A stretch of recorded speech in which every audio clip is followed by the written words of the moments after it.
Универзитетот Гоце Делчев Штип заврши со првиот и вториот уписен рок за запишување на студенти во прва година во првиот циклус на студирање. Меѓутоа има и друга активност која што уште како е важна, вториот и третиот циклус на студии, за кои што конкурсите се уште се во тек, траат некаде до 15 октомври. Околу студиските програми за вториот и третиот циклус, кои што исто така се интересни за студентите, разговараме со проректорот за наука при Универзитетот Гоце Делчев Штип, професор доктор Блажо Боев. Професоре, докаде е работата со вториот циклус на студии и третиот се разбира во поглед на акредитациите, акредитираните студиски програми? Најнапред благодарам за посветеното внимание во поглед на овој циклус на студии како составен на образовната понуда на Универзитетот Гоце Делчев Штип.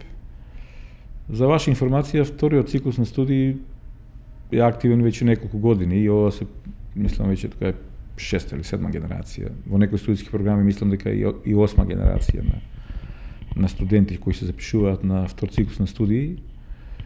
До сега универзитетот ги има акредитирано сите студиски програми на сите факултети во вториот циклус на студии и буквално втор циклус на студии имаме на сите единици во рамките на универзитетот. Значи не постои единица во рамките на универзитетот која нема втор циклус на студии, бидејќи тие се во пакет сега акредитираат заедно со првиот циклус и вториот циклус на сите универзитети, на сите факултети. Дури имаме и направено реакредитација на некои студиски програми, така до сега се новите студиски програми активни.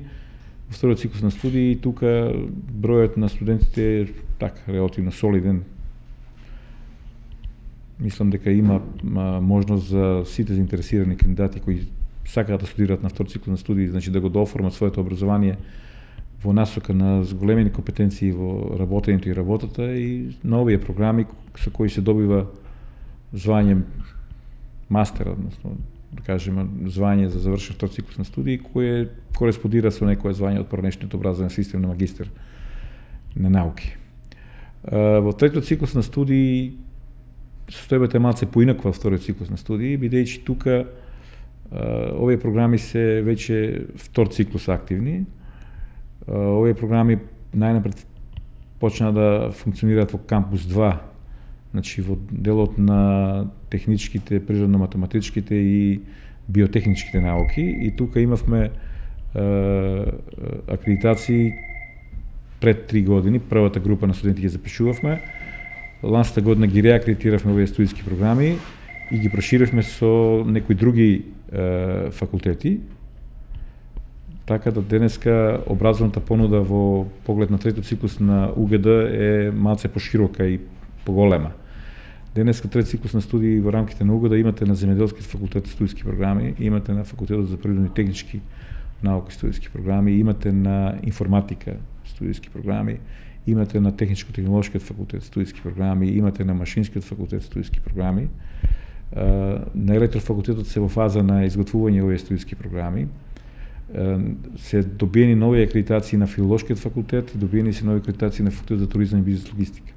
Во фаза на акредитација се наоѓаат студиски програми на економски факултет и студиски програми на правниот факултет. Тоа се во фаза на акредитација, а во фаза на изработка на студиски програми се медицинскиот факултет, кои се надевам дека скоро ќе влезат во фаза на акредитација и дури може се случи да некои студенти, доколку тие акредитации бидат завршени во кратко време, да се убацат и во постојниот конкурс, односно да се прошири постојниот конкурс со студиските програми од областта на медицината. Меѓутоа се надеваме дека тие се веќе поминаа низ нашите органи, значи поминати се низ Националниот совет на медицинскиот факултет, поминати се низ ректорска управа, поминати се низ сенат. Значи програмите се веќе поминати, така да веќе се наоѓаат во фаза на подготовка за праќање во одбор за акредитација и мислиме дека скоро ќе бидат акредитирани. Токму факултетот за медицински науки е оној кој што оваа година првпат излегуваат дипломирани студенти на академските студии, општа медицина, дентална и фармација. Дали веќе има интерес од студентите за овој трет циклус и најверојатно сепак до година би била акредитацијата, ќе има информации доколку биде и оваа година? Ние се надеваме дека можеме да стигнеме со акредитацијата и во овој конкурс да влеземе. Ви реков, бидејќи тие студиски програми со исклучок на општа медицина, на фармација и на фармација се веќе направени одредени студиски програми во делот на денталната медицина, во делот на невронауките и во делот на биомедицинските науки, Така да овие програми се веќе во процес на акредитација влегуваат и доколку се акредитираат по догледно време во текот на септември месец, што реално постои таа можност да се направи тоа, се надеваме дека и првите студенти ќе запишеме и во текот на овој конкурс. Значи извршиме проширување на конкурс, ќе бараме проширување на конкурсот со програмите од медицински факултет, доколку тоа се случи и оваа година ќе бидат запишани студенти на трети циклус на медицинскиот факултет. Јас се надевам дека таму интерес ќе биде голем, бидејќи тоа се студии кои на прв циклус се релативно атрактивни студии, запишуваат голем број на студенти и релативно солидни студенти запишуваат на тие студии, така да мислам дека интересот нема логика да не биде нормален и така реален, да кажеме, и во третиот циклус на студии, бидејќи они имаат интегрирани програми, целокупниот прв циклус на студии во трајање од 6 години, после тој студиум од 6 години може директно да запише докторски студии. Нема потреба друг циклус на студии. Едно практично прашање, вториот циклус на студии од самиот почеток е прилагоден на студентите во поглед на термините на предавања, термините на испити, дали продолжува тој тренд на можности за време на викенди да има предавања и испити? Вториот циклус на студии се наоѓа во рамките на некакво, да кажеме, поголемо автономно организирање од страна на универзитетот на овие студиски програми, бидејќи и карактерот на овие студии е таков, односно самиот студиум е не само на нашиот универзитет, него на многу повеќе универзитети концепиран. Тие имаат предавања обично во некои денови во кои студентите се слободни. Голем дел од тие студенти кои студираат на втори циклус на студии се или вработени или се во некои ангажмани, така да и редовно, да кажеме, ставање на некои предавања во текот на неделата, низ деновите на неделата, прашање е колку ќе има ефект, бидејќи голем дел од нив работат, и се земаат сите тие моменти во предвид и обично се организираат петок, сабота, значи тие предавања и секоја недела се организираат петок, сабота, така да се излезе во пресед на студентите да може да ги посетуваат овие предавања. Ама постои таму и формата на воредно студирање, така да и таа форма може да се користи во делот на вториот циклус на студии.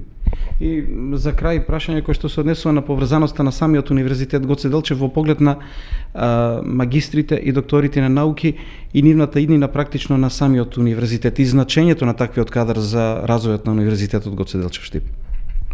Поведувањето на вториот циклус на студии, а посебно на третиот циклус на студии е основен инструмент за креирање на кадровска политика не само на нашиот универзитет, него на било кој универзитет.